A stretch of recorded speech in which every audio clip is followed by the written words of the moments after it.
नमस्कार। आप सभी को सादर प्रणाम करते हुए आज के इस अध्ययन की शुरुआत हम करने जा रहे हैं। हम सब ने एक अध्ययन का जो प्रण लिया है, एक जो भगवान के समस्त रूपों को जानने का, अपने धर्म को पहचानने का जो प्रण लिया है, उसमें आप लोगों का सहयोग, आप लोगों का साथ अवांछनीय है। आप लोग इसी तरह धर्म के हर काम से जुड़े रहें, कर्म कांड करिए, उसमें कोई बुराई नहीं है, लेकिन आपके मन में ये बात, आपके मस्तिष्क में ये बात जरूर होनी चाहिए कि उस कर्म कांड के पीछे का कारण क्या है, और ये सिर्फ ज्ञान से ही है। मित्रों, हमने आपसे कहा था कि हम सोमवार, मंगलवार, बुधवार और शुक्रवार ये 4 दिन श्री ऋग्वेद का अध्ययन करेंगे, और शनिवार और रविवार ये 2 दिन हम आज से शुरू कर रहे हैं श्रीमद् भागवत पुराण, और उम्मीद है कि आप सबका साथ मिलेगा। मित्रों, मैं वापस कह दूं कि मैं कोई बाबा, कोई प्रवचन करता, कोई गुरु नहीं हूं। मैं एक सीधा साधा इंसान हूं, और मेरा लक्ष्य ये है कि हमारे और आपके जैसे हर युवा के दिमाग में, मस्तिष्क में जो भी हमारे शास्त्रों पुराणों में लिखा है, उसका ज्ञान उनके मस्तिष्क में अंकित हो। आपके पास ज्ञान रहेगा तो आपको सब लोग अवश्य पूजेंगे, आपकी पूजा भगवान अवश्य स्वीकार करेंगे, लेकिन बिना ज्ञान के कोई भी काम आपका पूर्ण नहीं हो सकता, कोई भी भक्ति पूर्ण नहीं हो सकती है। मैं आपको उदाहरण देता हूँ एक चीज़ का, कि आप सबको मालूम है कि भगवान राम कैसे थे, लेकिन हम उनके जीवन के आचरण को फॉलो नहीं करते, हम सिर्फ उनकी पूजा करते हैं। तो ज्ञान हमें ये सिखाता है कि हमें भगवत आचरण का पालन करना चाहिए। आइए शुरू करते हैं। जैसे इसमें लिखा गया है, यथावत मैं आपके सामने प्रस्तुत कर रहा हूं, इसमें कोई भी अलग से मैंने कुछ भी जोड़ा नहीं। आइए शुरू करते हैं भगवान श्री विष्णु का नाम लेकर के श्रीमद् भागवत पुराण का पहला अध्याय, जिसमें देवर्षि नारद जी से उनकी भेंट होती है, और वो भगवान से कहते हैं, हे सच्चिदानंद स्वरूप भगवान श्री कृष्ण को हम नमस्कार करते हैं, जो जगत की उत्पत्ति, स्थिति और विनाश हेतु तथा आध्यात्मिक, अधिवैदिक और अधिभौतिक तीनों प्रकार के तापों का नाश करने वाले हैं। जिस समय श्री शुकदेव जी का यज्ञोपवीत संस्कार भी नहीं हुआ था, तथा लौकिक वैदिक कर्मों के अनुष्ठान का अवसर भी नहीं आया था, तभी उन्हें अकेले ही संन्यास लेने के लिए घर जाते देख करके उनके पिता व्यास जी विरह से कातर होकर के उन्हें पुकारने लगे, हे पुत्र, बेटा तुम कहाँ जा रहे हो।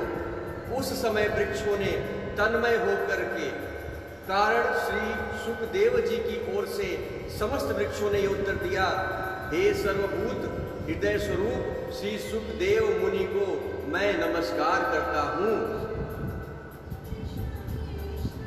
एक बार भगवत कथामृत का रसास्वादन करने में कुशल मुनिवर शौनक जी ने नैमिषारण्य क्षेत्र में विराजमान महामती सूत जी को नमस्कार करके उनसे पूछा। ये था तीसरा श्लोक।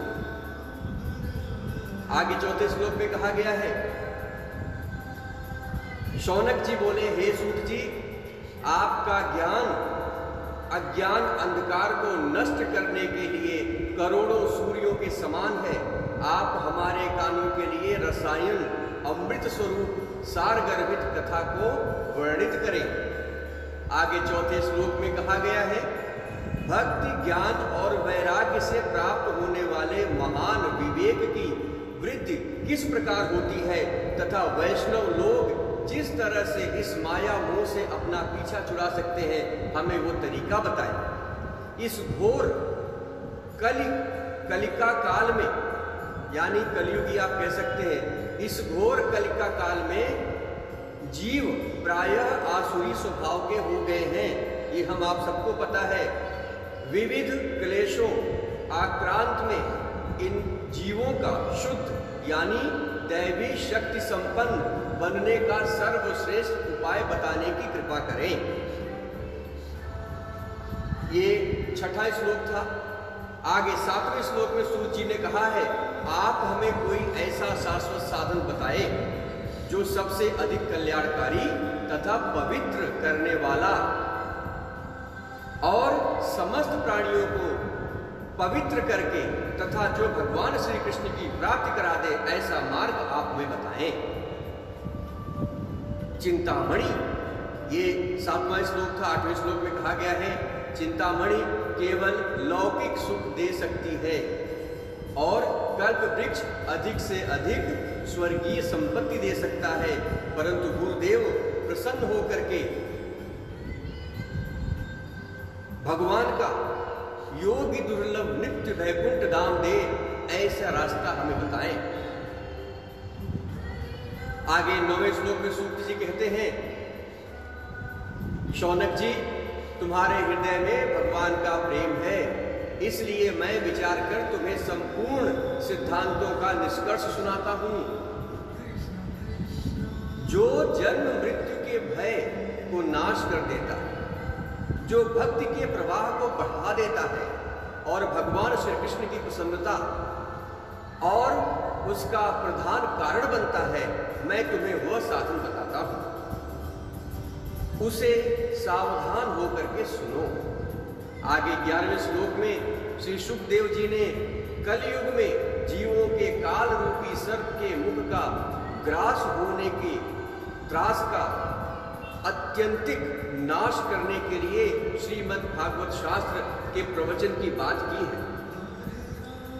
आगे 12वीं सूक्ति में कहा गया है, मन की शुद्धि के लिए इससे बढ़कर कोई साधन नहीं हो सकता।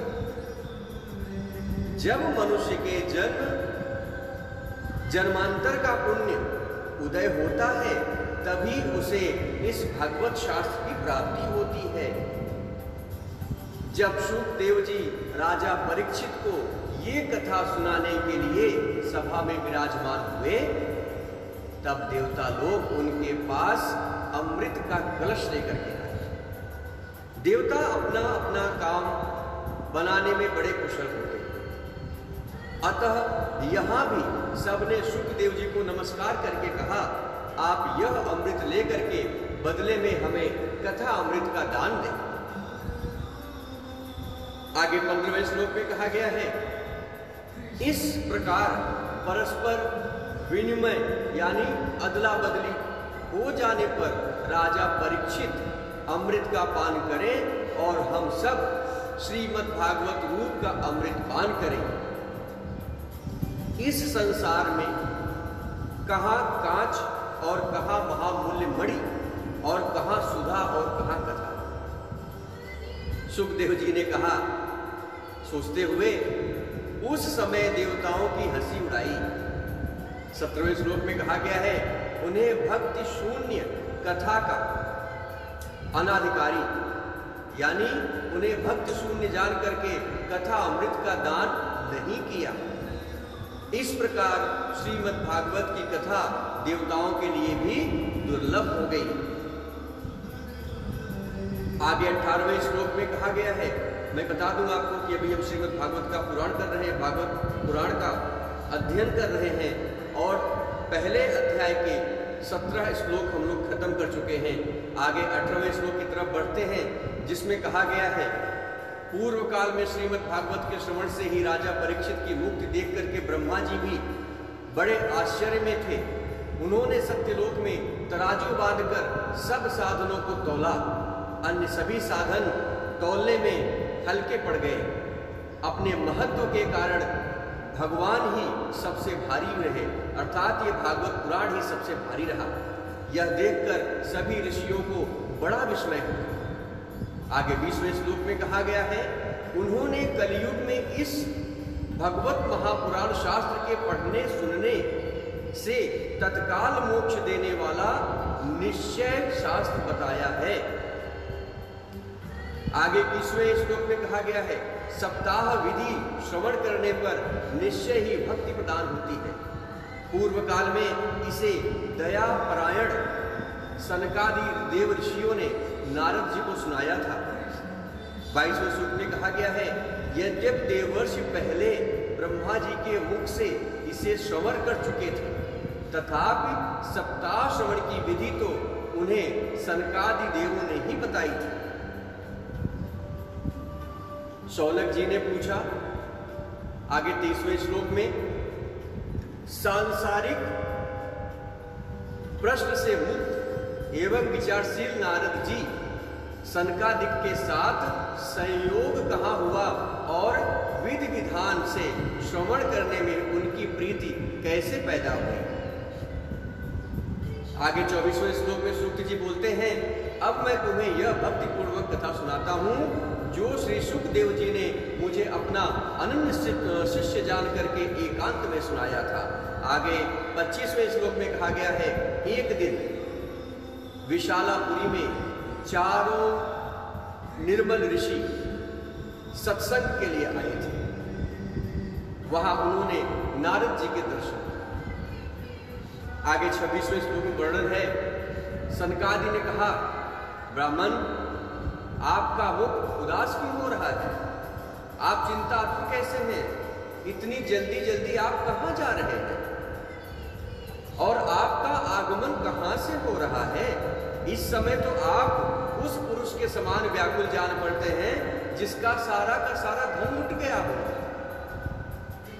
आप जैसे आसक्ति रहित पुरुष के लिए ये उचित नहीं है। इसका कारण आप हमें बताइए। आगे 28वें श्लोक में नारद जी ने कहा, मैं आपको वापस बता दूं कि हम लोग श्री भागवत पुराण का अध्ययन कर रहे हैं। पहले अध्याय के हम 27 श्लोक खत्म कर चुके हैं। आगे 28वें श्लोक में नारद जी कह रहे हैं, मैं सर्वोत्तम लोक समझकर पृथ्वी में आया था। यहाँ पुष्कर, प्रयाग, काशी, गोदावरी जो कि नासिक में है, हरिद्वार, कुरुक्षेत्र, श्रीरंग और सेतुबंध आदि कई तीर्थों में इधर उधर में विचरता रहा, किंतु मुझे कहीं भी मन को संतोष देने वाली शांति नहीं मिली। आगे इस समय अधर्म के सहायक कलयुग ने सारी पृथ्वी को पीड़ित कर रखा।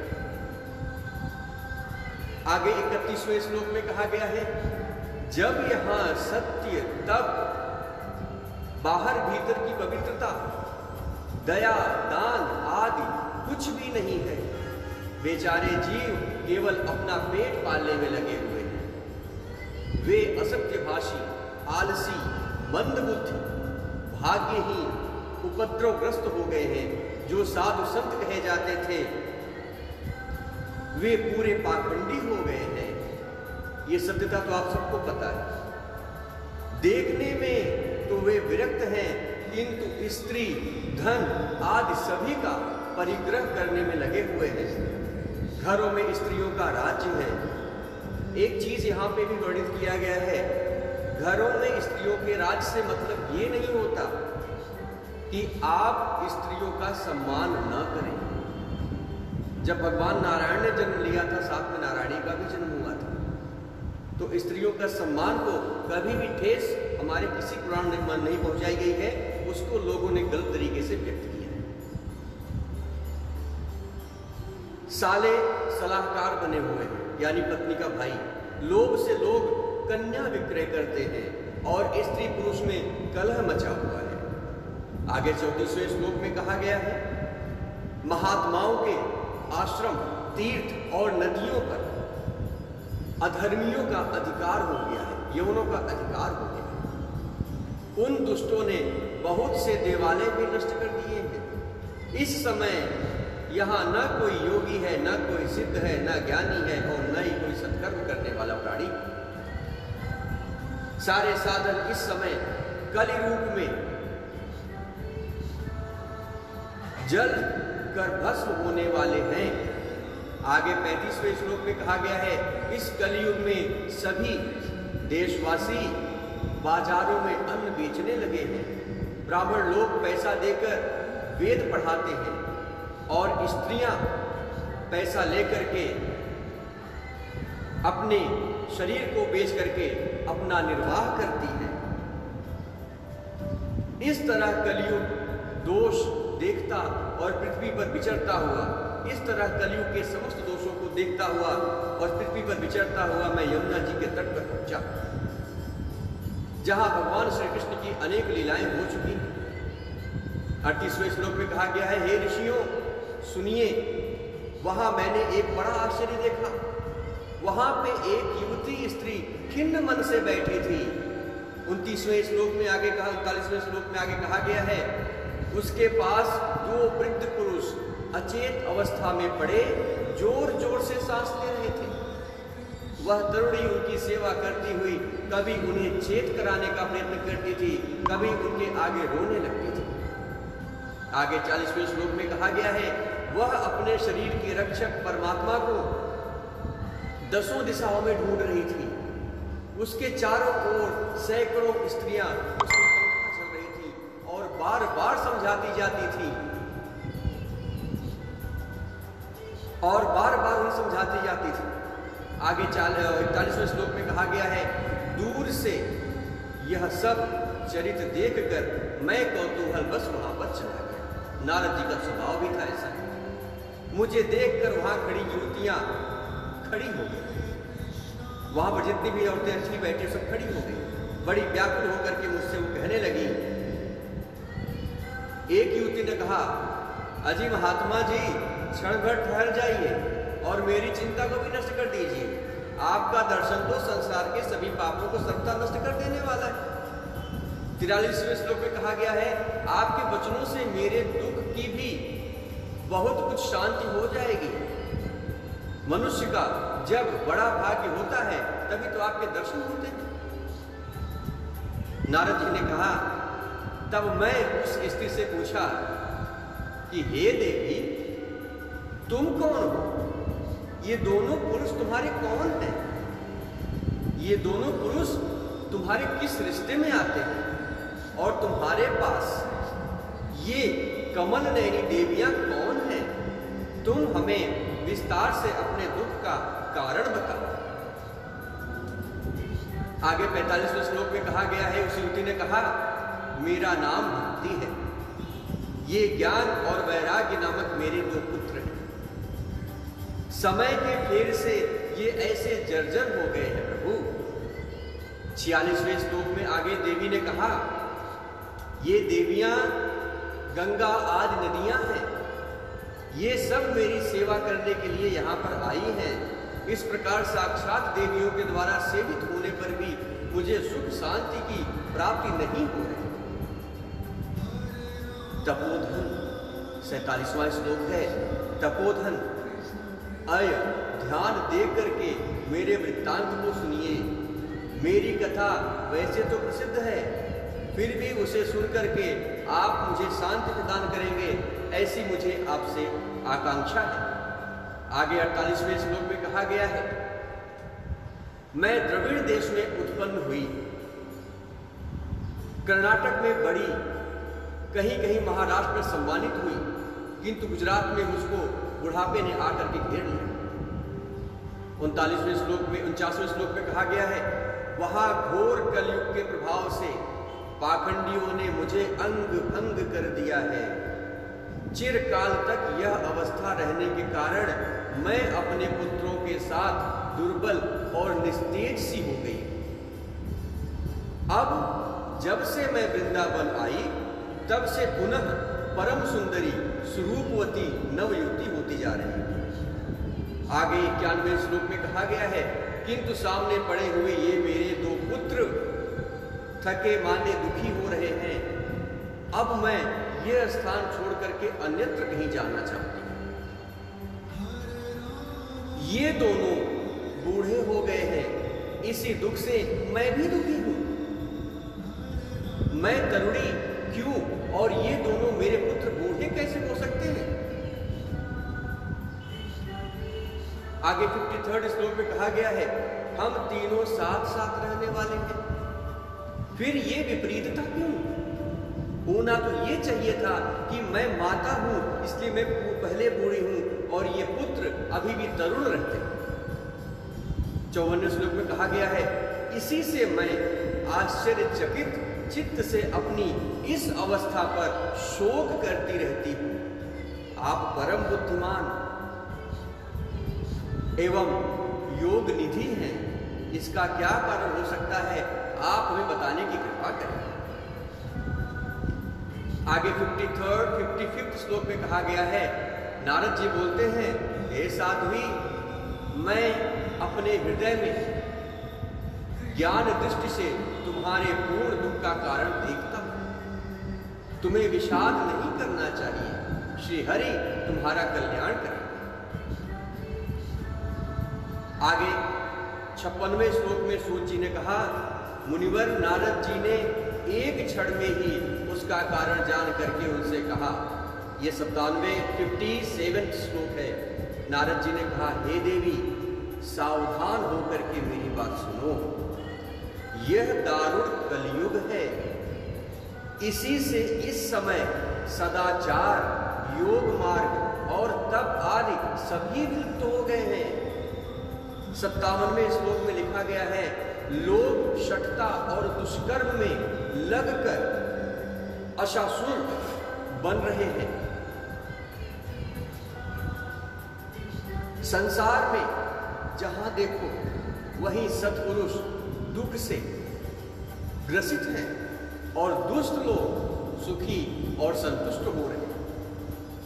इस समय जिस बुद्धिमान पुरुष का धैर्य बना रहे वही बड़ा ज्ञानी और पंडित है। ये नारद जी ने कलयुग के बारे में कहा था। ध्यान रखिए और यकीन करिए अपने परमात्मा में। अगर आपका उसमें भरोसा है और आपका दृढ़ विश्वास अपने परमात्मा में बना हुआ है तो आज के इस कलयुग में भी आप पंडित हैं, क्योंकि इस 97 यानी 57 श्लोक में नारद जी ने स्वयं कहा है। फिर से सुनिए, इस समय जिस बुद्धिमान पुरुष का धैर्य बना रहे वही सबसे बड़ा ज्ञानी और पंडित है। आगे 59वें श्लोक में कहा गया है, 59 श्लोक में कहा गया है, पृथ्वी क्रमशः प्रतिवर्ष शेष जी के लिए भार स्वरूप होती जा रही है। शेष जी मतलब भगवान श्री शेषनाग। अब यह छूने योग्य तो क्या, देखने योग्य भी नहीं रह गई है और न इसमें कहीं मंगल ही दिखाई देता है। आगे 60वें श्लोक में कहा गया है, अब किसी को पुत्रों के साथ तुम्हारा दर्शन भी नहीं होता। विषयानुराग के कारण अंधे बने हुए जीवों से उपेक्षित होकर के हे देवी तुम जर्जर हो रही हो। 61वें श्लोक में कहा गया है, वृंदावन के संयोग से तुम फिर से नवीन तरुणी तो हो गई हो, अतः यह वृंदावन धाम है जहां भक्ति सर्वत्र नृत्य करती रहती है। 62वें श्लोक में कहा गया है, परंतु हे देवी तुम्हारे इन दोनों पुत्रों का यहां पर कोई ग्राहक नहीं है। यहां इनको कुछ आत्मसुख यानी भगवत सर्ज जनित आनंद नहीं मिलने वाला है। यहां इनको आत्मसुख की प्राप्ति नहीं होने वाली है। इसकी प्राप्ति के कारण ये सोते से जान पड़ रहे हैं, क्योंकि इनको भगवत ज्ञान की प्राप्ति नहीं हो रही है। भक्त ने कहा, राजा परीक्षित ने इस पापी कलयुग को क्यों रहने दिया? इसके आते ही सब वस्तुओं का सार न जाने कहां चला गया। 64वें श्लोक में कहा गया है, करुणामय श्री हरि से भी यह अधर्म कैसे देखा जाता है? हे ऋषिवर, मेरा यह संदेह दूर कीजिए। आपके वचनों से मुझे बड़ी शांति मिल रही है। नारद जी बोले, ये 65वां श्लोक है। नारद जी बोले, यदि तुमने पूछा है तो प्रेम से सुनो कल्याणी। मैं तुम्हें सब बताऊंगा और तुम्हारा दुख भी दूर हो जाएगा। 66वें श्लोक में आगे नारद जी कहते हैं, जिस दिन भगवान श्री कृष्ण इस भूलोक को छोड़ करके अपने परम धाम को पधारे, उसी दिन से यहाँ संपूर्ण साधनों में बाधा डालने वाला कलयुग आ गया था। 67वें श्लोक में कहा गया है, दिग्विजय के समय राजा परीक्षित की दृष्टि पर पड़ने पर कलयुग दीन के समान उनकी शरण में आ गया। भ्रमर के समान सारग्रही राजा ने यह निश्चय किया कि इसका वध मुझे नहीं करना चाहिए। आगे 68वें श्लोक में कहा गया है, क्योंकि जो फल तपस्या, योग एवं समाधि से भी नहीं मिलता, कलयुग में वही फल श्री हरि कीर्तन से भली भांति मिल जाता है। इस प्रकार सारहीन होने पर भी उसे इस एक ही दृष्टि से सारयुक्त देख करके उन्होंने कलयुग में उत्पन्न होने वाले जीवों के सुख के लिए ही इसे रहने दिया। आगे 70वें श्लोक में कहा गया है, इस समय लोगों के कुकर्म में प्रवृत्त होने के कारण सभी वस्तुओं का सार निकल गया है और पृथ्वी के सारे पदार्थ बीजहीन भूसी के समान हो गए हैं। 71वें श्लोक में कहा गया है, ब्राह्मण केवल अन्न धन आदि के लोभवश घर घर एवं जन जन को भागवत की कथा सुनाने लगे हैं और मैं इसी के खिलाफ हूं, बिल्कुल सत्य वचन। परंतु एक सत्यता यह भी है कि ब्राह्मण को लोग दान नहीं देना चाहते। अगर ब्राह्मण को लोग बिना कथा के भी दान दें, हर मौके पर उनको दान दे, तो कभी ब्राह्मण को इस लालच में पड़ने की नौबत नहीं आएगी। लेकिन आज के समय में ब्राह्मण को अपना पेट पालने के लिए भगवत कथा की शरण लेनी पड़ती है, जिससे कि ब्राह्मण भगवान की पूजा किसी भी स्वार्थ रहित होकर के नहीं कर सकता। आगे 72वें श्लोक में कहा गया है, तीर्थों में नाना प्रकार के अत्यंत घोर कर्म करने वाले नास्तिक और नारकी पुरुष भी रहने लगे, जिनको हम पाखंडी कहते हैं। इसलिए तीर्थों का भी प्रभाव अब जाता रहा है। 73वें श्लोक में कहा गया है, जिनका चित्त निरंतर काम, क्रोध, महान लोभ और तृष्णा से तपता रहता है, वे भी तपस्या का ढोंग करने लगे हैं, इसलिए तप का सार भी समाप्त हो चुका है। मन पर काबू न होने के कारण तथा लोभ, दंभ और पाखंड का आश्रय लेने के कारण, शास्त्र का अभ्यास न करने के कारण धर्म योग और ध्यान योग का बल भी मिट गया है। पंडितों की ये दशा है कि वे अपनी स्त्रियों के साथ भैंसों की तरह रमण करते हैं। उनमें संतान पैदा करने की ही कुशलता पाई जाती है। मुक्ति साधनों में वे सर्वथा अकुशल हो गए हैं। आगे संप्रदाय अनुसार प्राप्ति हुई वैष्णवता भी कहीं देखने में नहीं आती। इस प्रकार जगह जगह पर सभी वस्तुओं का सार मुक्त हो गया है। यह तो इस युग का स्वभाव ही है, इसमें किसी का भी दोष नहीं है। न तो देने वाले का दोष है, न ग्रहण करने वाले का दोष है। ये सब कलयुग का प्रभाव है।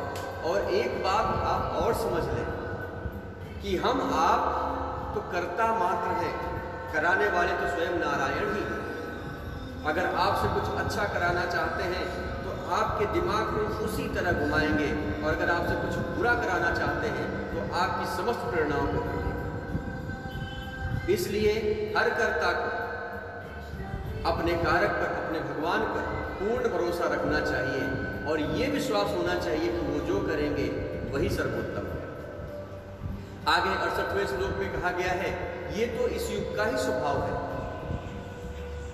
इसमें किसी का कोई दोष नहीं है। इसमें पुंडरीकाक्ष भगवान बहुत समीप रहते हुए भी ये सब सहन कर रहे हैं। सूत जी कहते हैं,